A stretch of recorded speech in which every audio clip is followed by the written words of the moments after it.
multiplying mixed fraction by another mixed fraction. I-change natin ito into improper fraction. So, multiply 5 times 8, you have 40, plus 2, you have 42. So, bring down the common denominator of the mixed fraction is 8. So, again, 4 times 5, 20, plus 4, 24 over 5. So, tingnan natin kung ma-apply ba natin yung ating cancellation para ma-short natin ang ating multiplication process. 42 and 5, wala silang common factor. So, dito sa 8, mayroon silang common factor. 8 at 24. So, ang common factor nila ay 8. So, i-divide natin ang 24 sa 8. 3. Okay.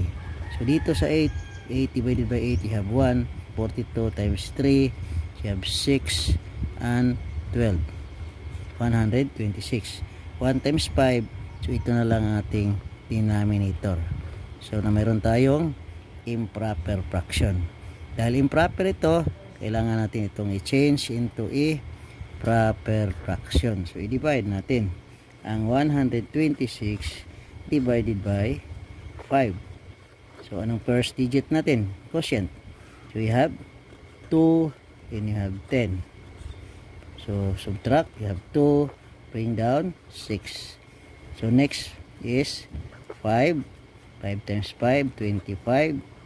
Then, to subtract, you have 1. 1, hindi na ma-divide sa 5. So, ito magiging remainder. Ang ating 25 ay magiging whole number.